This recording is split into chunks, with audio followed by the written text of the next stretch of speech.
بسم اللہ الرحمن الرحیم۔ السلام علیکم۔ عید قربان سے پہلے ذی الحج کا مہینہ چل رہا تھا۔ حج کے یہ آخری دن سلطان بہت کم لوگوں سے ملاقات کرتے تھے۔ ذی الحج کے یہ دن جس میں حج ادا کیا جاتا تھا، سلطان اس دوران مکمل طور پر دربار لگانا بند کر دیتے تھے۔ لیکن اس بار معاملات جس طرح سے بگڑے ہوئے تھے، سلطان چاہ کر بھی دربار لگانا نہیں چھوڑ رہے تھے، اور تھوڑی دیر ہی صحیح لیکن دربار لگا کر ضرور بیٹھتے تھے تاکہ ان کی ریا کسی مشکل میں نہ آ جائے۔ دربار نہ لگا کر ان کا ارادہ ہرگز ریا کو نظر انداز کرنے کا نہیں تھا، لیکن سال میں یہ دن اللہ تعالیٰ کی عبادت میں ہی گزارنا چاہتے تھے۔ وہ حج تو ادا کر نہیں پاتے تھے کیونکہ وہ اپنی نشست چھوڑ کر جانا نہیں چاہتے تھے۔ وہ اپنے مخصوص کمرے کی طرف روانہ ہوتے، اس سے پہلے دربار میں دو عورتیں آئیں۔ ان کے ساتھ ایک دمبا بھی تھا، جس کی وجہ سے وہ آپس میں کافی لڑ جھگڑ رہی تھیں۔ وہ سلطان سمیت اور تمام درباری اور مشیروں کی توجہ اپنی جانب کروا چکی تھی۔ سلطان کے لیے ایسے اعمال ہمیشہ ہی ناپسند ہوئے تھے۔ جب عورتیں آپس میں لڑائی جھگڑا کرتی تھی، سلطان کا کہنا تھا کہ یہ تو بنتے ہوا ہیں، ان پر یہ سب زیب نہیں دیتا کہ وہ اپنی جیسی دوسری عورتوں کے ساتھ لڑائی کریں۔ لیکن سلطان نے کبھی بھی کسی پر زور زبردستی نہیں کی تھی۔ وہ دونوں عورتیں سلطان کی نشست کے عین سامنے کھڑی ہو کر ایک دوسرے کو گالیاں نکالنے لگی تھی۔ مزید یہ عورتیں ایک دوسرے کو کچھ کہتی، اس سے پہلے سلطان کی آواز دربار میں گونجی تو وہ دونوں خاموش ہو گئے۔ ایسا لگتا تھا جیسے محل میں سناٹا چھا گیا ہو۔ غصے سے دہاڑتے ہوئے کہنے لگے، کیا تم دونوں کو معلوم نہیں کہ ہمارے حکم کی پاسداری نہ کرنے کی کتنی بڑی سزا ہے؟ ہم نے 1000 بار منع کیا، ہمارے سامنے عورتیں لڑائی جھگڑا نہیں کریں، اور اگر دو مخالف ہمارے دربار میں آ کر ہم سے شکایت کرنا چاہتے ہیں تو دونوں فیصلہ اختیار کر کے کھڑے ہوں گے، لیکن تم دونوں ایک دوسرے سے جڑ کر کھڑی ہو۔ تم لوگ کیا نہیں جانتی ہمارے رسولوں کی نافرمانی کرنے والے کو ہم بہت بری سزا سے نوازتے ہیں؟ جبکہ وہ دونوں آپا کھو چکی تھی۔ ان میں سے ایک عورت تھوڑی سمجھدار تھی، اس لیے مسلم آواز میں بولی۔ سلطان نے سن کر سر اس بات میں ہلایا اور دونوں کو ہی بولنے کا موقع دیا، لیکن وہ دونوں ایک دوسرے کو بولنے کا موقع ہی نہیں دے رہی تھی۔ ایک بول رہی تھی تو دوسری چلا کر اسے خاموش کروا کر سلطان سے کچھ کہنا چاہتی تھی۔ جب سلطان نے معاملہ بگڑتے ہوئے دیکھا تو ایک بار پھر سلطان نے دہاڑتے ہوئے ان دونوں کو خاموش کروا دیا۔ سلطان نے دونوں میں سے ایک کا انتخاب کیا اور بولنے کی اجازت دی تو بڑائی ہوئی آواز میں کہنے لگی، سلطان معظم، کچھ ہی دن رہ گئے ہیں قربانی میں۔ نشار میرے لیے ایک بہت ہی خوبصورت دمبا خرید کر گھر لائے تھے، وہ میرے نام پر قربان کرنا چاہتے تھے، جبکہ با خدا میرا شوہر یہ میرے خرید کر لائے ہیں۔ وہ عورت سلطان کی طرف دیکھتے ہوئے بولی تو سلطان نے اب ایک نظر اس دوسری عورت کی طرف دیکھا، وہ بھی ایسے ہی سلطان کو بتانے کے لیے مچل رہی تھی۔ سلطان نے آنکھوں کے اشارے سے اسے بولنے کے لیے حکم دیا تو بھی یہی کہنے لگی کہ یہ دمبا اس کا ہے، یہ اس کے شوہر نے خریدا ہے، وہ فضول میں نظام کیوں لگائے گی، یہ عورت ہی چور ہے۔ جبکہ لڑائی کو بڑھتا دیکھ کر سلطان ایک بار پھر پریشان ہو گئے اور دونوں عورتیں کسی کے بھی قابو میں نہیں آ رہی تھی۔ سلطان نے اس دمبے کی جانب دیکھا جو دربار میں کھڑا ہوا تھا۔ ان کے دربار میں انسانوں کے علاوہ اور کسی مخلوق کو آنے کی اجازت نہیں تھی۔ معاملہ مزید خراب ہوتا دیکھا اس سے پہلے ہی سلطان نے ان دونوں عورتوں کو واپس بھیج دیا، جبکہ اس دمبے کو ضبط کر لیا گیا، کیونکہ جب تک کوئی فیصلہ نہیں ہو جاتا اس دمبے کو کسی کے بھی حوالے نہیں کر سکتے۔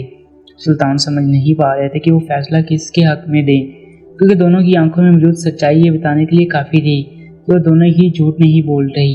انہیں کسی بھی طرح حقیقت سے پردہ اٹھانا ہی تھا۔ آخر راز کیا تھا؟ ان دونوں کی سچائی کیا تھی؟ کیونکہ نہ وہ دونوں اپنے منہ سے کچھ بتا رہی تھی اور نہ ایک دوسرے کو بولنے کا موقع دے رہی تھی۔ ایک پل کو سلطان کے دل میں یہ خیال آیا کہ انہیں ایک ایک کر کے ان کو دربار میں بلا کر ان کا اصل قصہ پوچھا جائے، لیکن ان میں بھی ناانصافی ہو سکتی تھی، اس لیے وہ خاموش رہے۔ تھوڑی دیر میں وہ اپنی نشست پر ہی براجمان ہو چکے تھے۔ اس کے بعد وہ اٹھ کر اپنے مخصوص کمرے کی طرف چل دیے۔ دوپہر کا وقت ہو چکا تھا۔ انہوں نے سب سے پہلے ظہر کی نماز ادا کی، اس کے بعد قرآن پاک کی تلاوت کرنے لگے۔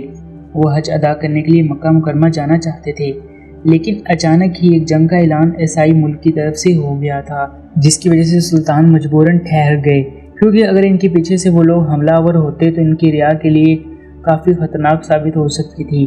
جبکہ عیسائیوں نے بجلی کا مظاہرہ کیا تھا اور سلطان کے ٹھہر جانے کے بعد وہ لوگ حملہ آور نہیں ہوئے تھے۔ सुल्तान को इस चीज़ का बहुत ज़्यादा अफसोस था। न इनको हज अदा हो पाया और न ही जंग हुई थी, लेकिन इन्होंने खुदा का शुक्र अदा किया था। शायद इसमें ही कोई भलाई थी। थोड़ी देर के बाद वो अपने मखसूस कमरे में जाकर लिबास तब्दील कर चुके थे। उनका इरादा अब गश्त पर जाने का था। दोपहर की इस तपती गर्मी में वो बाजार के गश्त के लिए निकल चुके थे। ऐसे में जो बादशाह हुक्मरान अपने बड़े घरों के नरम मुलायम बिस्तर पर आराम फरमाते थे, ऐसे वक्त में वो अजीज बादशाह लोगों के हाल जानते। वो खुद को बिल्कुल भी बरतर नहीं समझते थे। ये बात इनकी रियासत के एक फर्द को मालूम थी कि सुल्तान किस हद तक नरम दिल के मालिक हैं। वो अपने शहर के बाजार में आ चुके थे।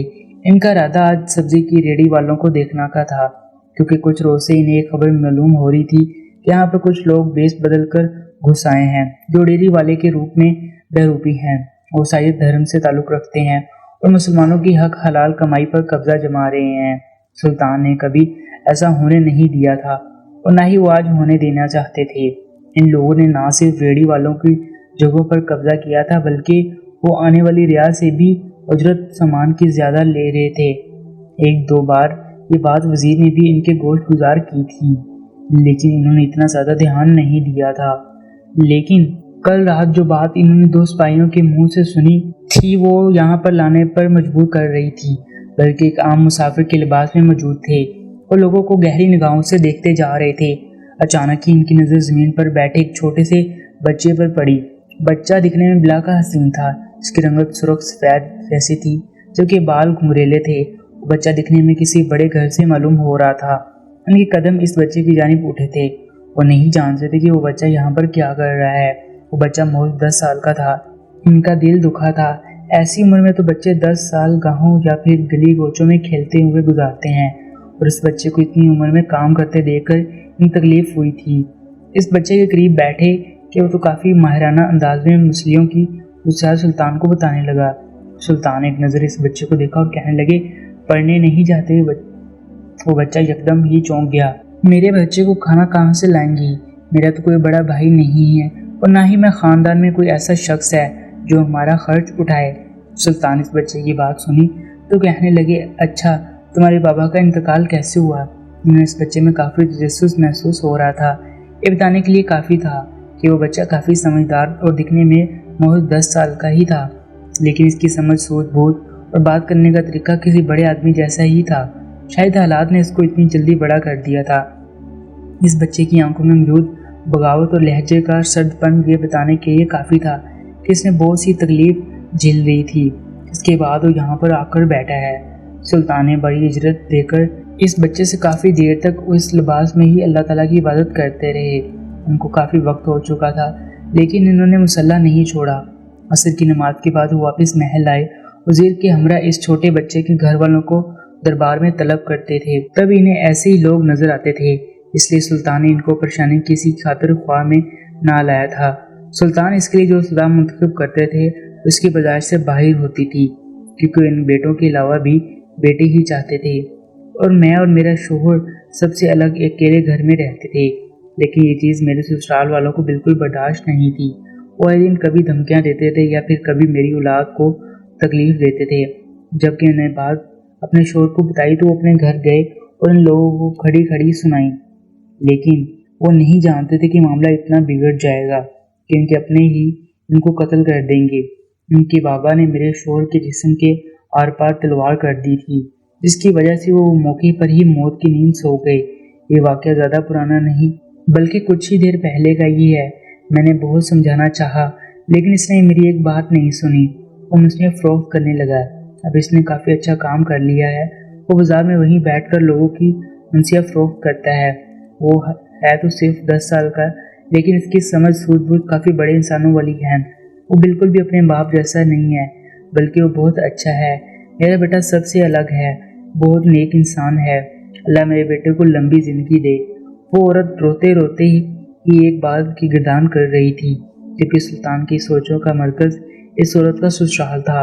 यानी वहाँ पर कोई ऐसा राज दफन था जिससे ये बात मालूम होनी थी कि इस आदमी का कत्ल किस वजह से किया गया था।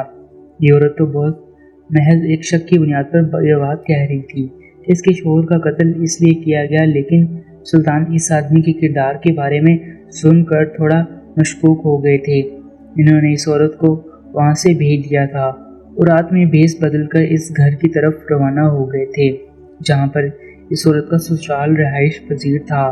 वो घर नहीं बल्कि एक हवेली थी जहाँ पर बहुत से लोग एक साथ इकट्ठे रहते थे, लेकिन वहाँ जाकर सच इन पर खुला। वो उनका हक्का बक्का रह चुके थे। उन्हें समझ नहीं आ रहा था वो जो देख रहे हैं वो सब हकीकत है या नहीं, क्योंकि वो यहाँ पर आए थे 10 साल के बच्चे का मसला हल करने आए थे।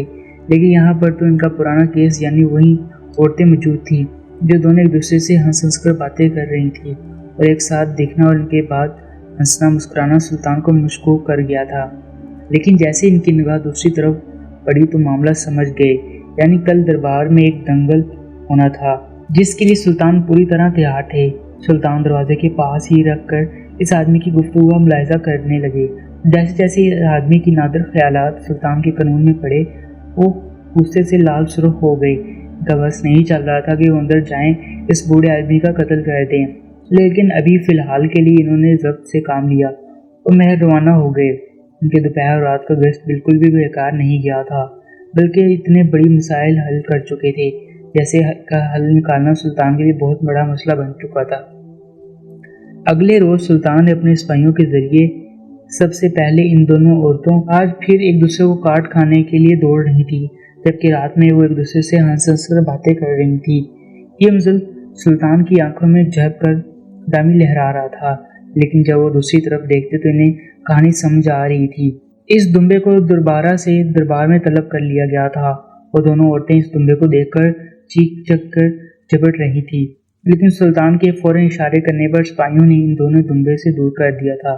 सुल्तान ने इन औरतों की जानिब देखा, कहने लगे, अगर तुम दोनों चाहते हो कि ये दुम्बा तुम्हें मिल जाए तो जो फैसला हम तुम लोगों के हक में करेंगे वो तुम दोनों औरतों को मानना पड़ेगा, यानी तुम्हारा शौहर तुम पर हराम कर दिया जाएगा। ये सुनकर वो औरतें कहने लगी, सुल्तान मौज़म, भला ये क्या बात हुई? दुम्बे से हमारे शौहर का क्या ताल्लुक है? यही बात दरबार में मौजूद हर एक इंसान के दिमाग में चल रही थी, लेकिन सुल्तान को छोड़ ही सोचे बैठे थे। सुल्तान ने गुजार आवाज़ में दोनों खामोश रहने का हुक्म दिया और एक बार फिर अपनी बात पर जोर देने लगे। वो दोनों मान गए।